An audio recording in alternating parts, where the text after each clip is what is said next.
back to Good Germs Off-Road Adventures. Look where we are. We are finally in the desert. We are in Lucerne Valley, getting the new quads out for their maiden voyage.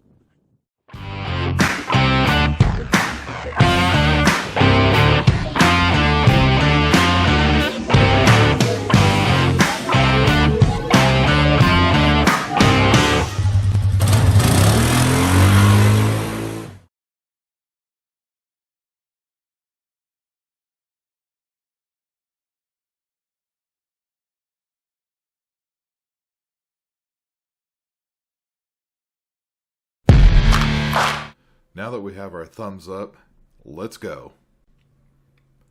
So after about 200 or 300 feet, we just had to stop.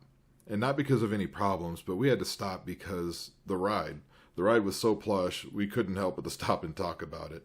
I know it sounds silly, but when you're coming from the older machines to these new ones, the change is so drastic, or the improvements are so drastic that it's actually quite shocking. So the first thing we did, obviously, is we just went and looked for some, rough terrain, rocks, some cross country. And, some of the things that we found with these machines is the independent suspension, which, Polaris has had for quite a long time. But I think they've just refined it over the years, and the ride is just so smooth as you're going over all the little rocks and the bumps and the ruts and everything else that you hit. The power steering on these, it's adjustable. You get 3 levels of power steering, A, low, 2, medium, and C, high. I think I have mine set up on low, and I think my wife's is set up on medium at the moment here. But the power steering is very good. The adaptive part of it, Polaris claims you speed up and it adapts to your speed so you don't lose control. And I know people have complained about that over the years, but I found it works flawlessly on these new machines. And the other thing it does, and this is a huge thing, is that it pretty much eliminates all the bump steer. When you hit a rock or something with one wheel on the front, the older machines would try to yank the handlebars out of your hands. These, not even a little bit. They just go over the bumps, you hit them, you keep on moving.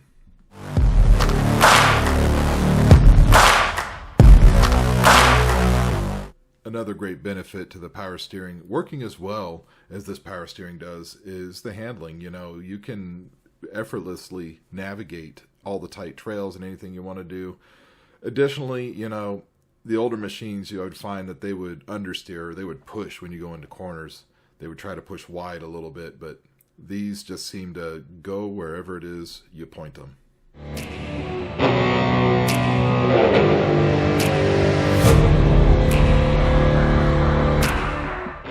Another great features for these machines is the engine braking system. In the past, I think people would complain that it was way too aggressive, but on these newer machines, it seems that Polaris has refined it, and now it is smooth. It's not overly aggressive. It seems to be just the right amount.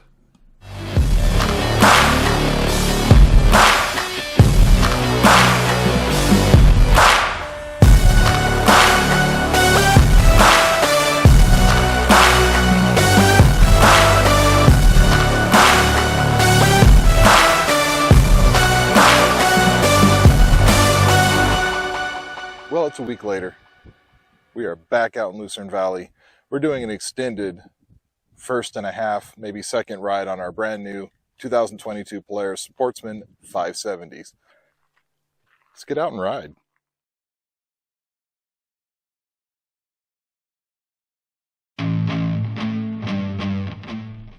Using four-wheel drive on a Polaris has always been easy. You literally just move the selector switch by the thumb throttle over to all-wheel drive. And if you want, put it in low range, just pull the gear shifter back a notch, and off you go. We're going to use the low range on this hill. As you can see, the view from the Premium, my wife's quad here, really wasn't needed for this hill, but we did want to give it a test, and you can see it tackles these hills like it's nothing.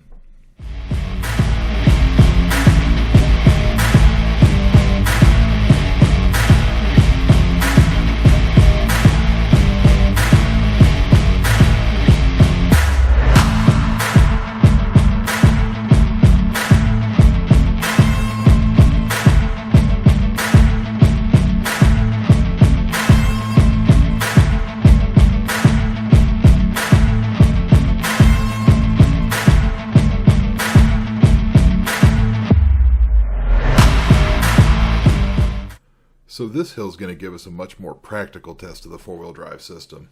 As you can tell, the weather has not been kind to this trail.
For the return trip down the hill, we'll move the yellow rocker switch by the thumb throttle one more time to engage the active descent control.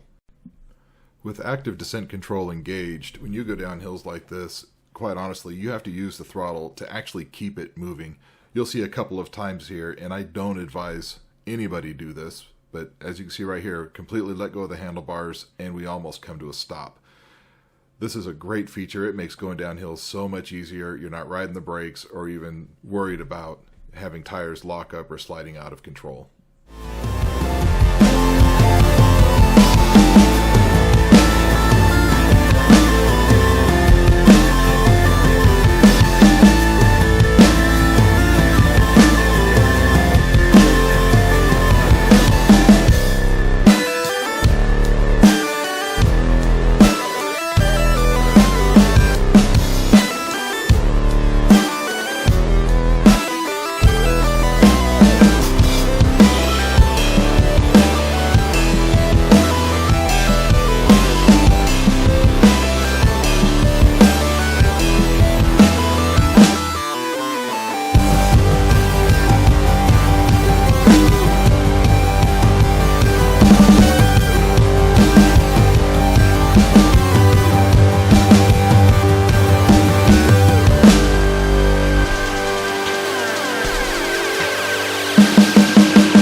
What way?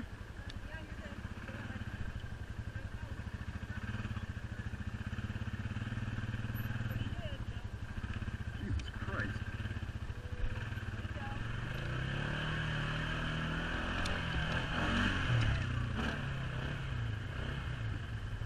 Now the question.